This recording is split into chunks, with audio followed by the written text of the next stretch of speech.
Davide, sei da 25 anni nel gruppo Renault, una grande esperienza internazionale, da molto tempo anche in Dacia, sei un esperto, sei diventato capo del design di Dacia. Qual è l'evoluzione del design del brand? En fait, le design de Dacia a fortement contribué à rendre les voitures robustes, fiables, sérieuses, à donner confiance dans la marque. Et maintenant, on veut beaucoup plus pousser l'attractivité de la marque à travers le design, rendre la marque plus cool. Aujourd'hui, Duster, le flagship de la marque, est reconnu pour ses capacités de tout-terrain.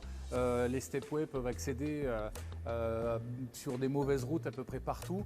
Et on veut vraiment rendre ces véhicules des compagnons pour nous accompagner dans des activités outdoor, pour aller faire du trek, du mountain bike dans des coins un peu reculés ou tout simplement faire une bonne balade en famille. C'est vraiment l'axe, le outdoor, le côté cool de la marque qu'on va maintenant essayer de pousser avec notre design. Qui tra noi Bigster, che nel 2021 è stato lanciato assieme alla Renaulution, rappresenta lo nuovo stile e il nuovo logo di Dacia. Quali sono le cose di Bigster che ritroveremo nei prossimi modelli e qual sarà il nostro attacco nel segmento C?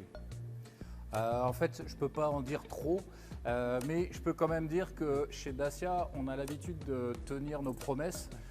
Si on a présenté cette voiture, c'est pas pour qu'on soit déçu plus tard en découvrant les voitures de série dans la rue.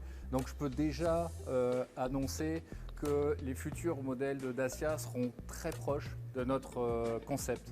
Donc on va retrouver la promesse tenue sur Bigster. Qual è la tua fonte di ispirazione? C'est une question très vaste. C'est même difficile de savoir d'où viennent les idées. Souvent, on est inspiré par énormément de choses. Pour Dacia, je cite souvent Dieter Rams, qui est un designer allemand, qui a notamment dessiné beaucoup d'objets pour Braun et qui disait Less is more. Et on essaye d'appliquer ça pour Dacia, de se dire qu'un bon design, c'est quand il y en a le moins possible de design. Et pour ça, il y a beaucoup de créateurs, des architectes, des designers. Je ne sais pas, Achille Castiglioni qui va faire une lampe très simple en utilisant des objets. Voilà, il va directement à la fonction. Ça reste poétique, c'est très, voilà, c'est inspirant.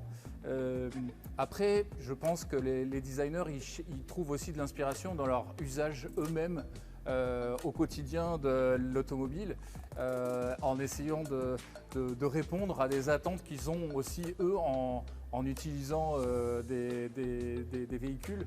Et c'est peut-être la meilleure manière de répondre le mieux aux attentes de nos clients. Ma allora, il design, quanto conta nella scelta del cliente in fase di acquisto? Je dirais aujourd'hui de plus en plus. Finalement, les marques ne peuvent plus faire de différence sur la fiabilité, sur la sécurité, sur quand on achète une voiture aujourd'hui, tous ces éléments ils sont normaux dans l'achat. Donc les gens vont vraiment choisir leur voiture en prenant beaucoup compte du design, de s'ils ont un coup de cœur, un coup de foudre, qu'ils ont envie de rouler dans cette voiture. Et du coup, notre métier est assez important pour ça. Et puis chez Dacia, on pousse aussi sur le côté essentiel de nos véhicules. Le fait qu'on apporte tout ce qu'il faut, que ça soit une voiture confortable, mais on n'en amène pas plus. On ne rajoute pas des gadgets, on ne rajoute pas des lignes qui servent à rien, des déco parts en chrome qui n'apportent rien aux clients.